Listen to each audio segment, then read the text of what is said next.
윤회 붙은 윤회간 된 홍준표 욕먹는 이유. 안녕하세요, 김촌입니다. 완전히 윤회 붙은 홍준표는 이번엔 지난번에 본인 어려울 때 이재명 대표가 찾아간 것은 다 잊어버리고 오늘은 이재명 대표가 특검을 거부하는 자가 범인이다.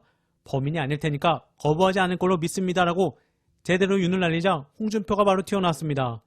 친윤이 된 홍준표는 현재 범인으로 지목돼 수개의 재판을 받고 있는 사람이 현직 대통령을 범인 취급하는 건 난센스가 아닌가라고 자폭했습니다. 여기 붙었다 저기 붙었다. 본인이 다시 국짐 대선 후보가 될 거라 헛꿈을 꾸고 있나 봅니다. 대구에 있더니 과거엔 대통령실을 저격하더니 다시 윤회 붙어버리며 윤회간이 됐습니다. 도대체 윤통이랑 4시간 회동했다고 하던데 무슨 캐비넷이 또 열린 걸까요? 한편 홍준표가 윤회간으로 슬쩍 붙었지만 최혜병 특검 관련해 만약 윤통이 거부권을 행사해도 재표결 결과를 장담할 수 없다는 전망이 스물스물 나오고 있습니다.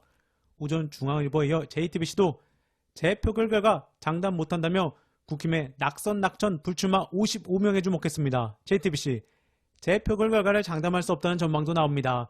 이번 선거에서 떨어지거나 공천을 못 받거나 불출마한 국힘 의원이 55명이나 되기 때문입니다. 게다가 재표결 때는 어제처럼 단체로 퇴장하는 전략을 쓰기도 어렵고 투표도 무기명으로 진행됩니다. 범야권으로 분류되던 180표에 국힘에서 이탈표가 17표만 나와도 됩니다. 또한 어제 본회의 포결처럼 여당이 단체로 퇴장을 하는 전략을 쓸 수도 없다고 합니다. 때문에 여당 원내 지도부는 오히려 낙천 의원들의 본회의 출석 여부를 걱정해야 할 상황이라고 합니다. 26명만 출석하지 않으면 범야권 180명만 찬성해도 특검법은 국회를 통과하기에 기대가 되는 지점입니다. 17명의 기뭉이 나올지 아니면 출석을 안 하는 의원들이 많아질지.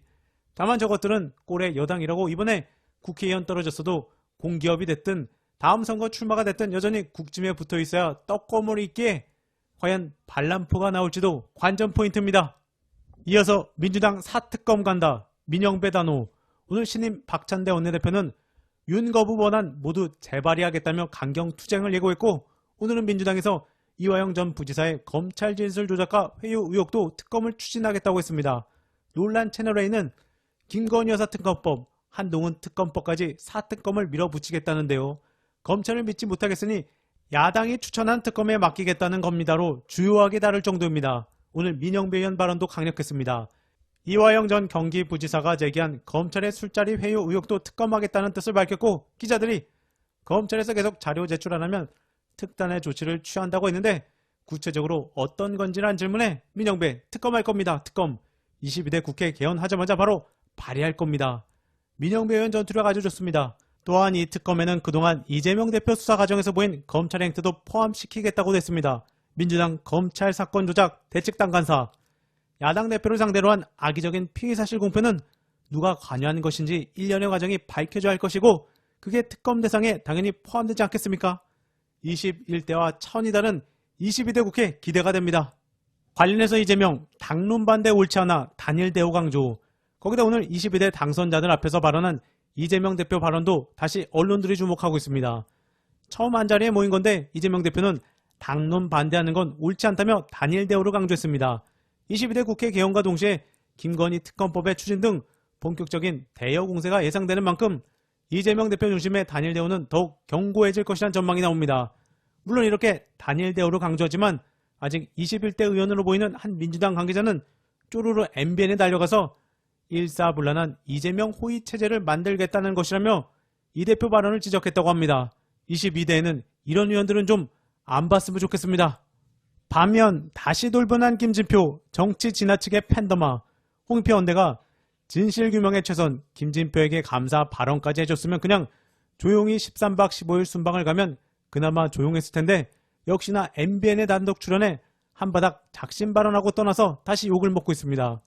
최근 정치가 지나치게 팬덤화되고 있다고 우려한 김진표 의장은 차기 국회의장의 덕목으로 국가의 미래를 생각하는 자세를 꼽아 최근 의장 후보들의 선명성 경쟁에 대해 일침을 놨다고 합니다. MBN, 멕시코, 호주, 인도네시아 등 국회의장들이 참여하는 믹타 회의의 중요성을 언급하며 해외 충장을 막겠다고 했던 발언을 작심 비판했습니다. 김진표, 약속을 안 가버리면 세계적으로 엄청난 국가 망신이 되고 우리가 10년간 잘 가까운 믹타 의원총회는 잘못하면 깨질 수도 있습니다. 아니 본인이 약속을 안 지킨 건 생각도 안 하고 대단한데요. 그냥 이코노미 타고 가야겠습니다.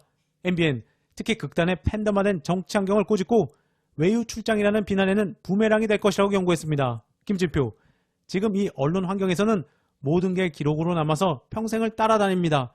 그래서 부메랑이 돼서 어쩌고저쩌고 차기 국회의장 경쟁이 치러지며 당을 위해 일하겠다는 말까지 나오자 김진표 의장은 통상 여당에서 맡았던 국회의장의 당적 보유를 금지한 계기를 생각해야 한다고 꼬집었습니다. 그러면서 MBN에서 김진표는 나라와 미래를 위하여 중재하는 노력을 할 수 있는 사람이 국회의장이 됐으면 좋겠습니다라고 본인 같은 사람이 되길 희망했습니다. 욕먹는 이유가 다 있는 것입니다. 이어서 전우영학자, 유시춘 EBS 이사장이 5명 식사 후 법인카드로 15만 2천원 결제한 게 한도를 2천원 초과했다는 이유로 검찰이 EBS를 압수수색했답니다. 윤 대통령이 수사권으로 보복하면 깡패지 검사냐고 했을 때는 검사가 깡패보다 낫다는 뜻인 줄 알았습니다. 양아치도 2천원 가지고 생사람 잡겠다고 패악 부리진 않습니다. 김건희 여사 잠적 140일째입니다. 심지어 루마니아, 앙골라 정상회담조차 비공개 일정만 참여하는 등 외교 결례라는 지적에도 영부인의 자맹 기네스북은 여전히 계속되고 있습니다. 그런데 김건희 여사와 함께 권익위의 명품백 조사도 잠적해버렸습니다. 권익위가 조사 처리 시한을 아무 법적 근거 없이 재차 연장했기 때문입니다. 부패방지권익위법 제59조 8항에 따르면 신고 접수일로부터 60일 안에 사건을 처리해야 하고 사실 확인이 필요한 경우 30일 이내에서 연장할 수 있습니다. 그러나 권익위원회는 건의위원회가 되어 조사 기간을 30일 연장하고도 처리 시한인 4월 30일까지 조사를 끝내지 않고 그제 또다시 연장했습니다. 관계자 의견 진술이라도 들어는 봤습니까? 비공개 영부인 심기에 맞춰 사건 처리를 무기한 연장하고 있습니다. 윤석열 정권의 표적 수사에서 누구보다 신속했던 권익위원회는 어디로 갔습니까? 남영진 KBS 전 이사장 신고 접수부터 조사까지 4일, 결과 발표까지 40일 걸렸습니다. 권태선 박문진 이사장 신고 접수부터 조사까지 20일, 결과 발표까지 61일 걸렸습니다. 유독 김건희 명품백 수수 의혹 조사만 136일째 묵묵부답입니다. 윤석열 검사는 가족이 아닌 최순실의 경제 공동체라고 발표했는데 김건희는 윤석열 대통령의 경제 공동체 아닙니까? 권익위는 명품백 수수 의혹 사건을 당장 수사기관으로 이첩하시기 바랍니다. 이상입니다. 네, 다음으로 손숙철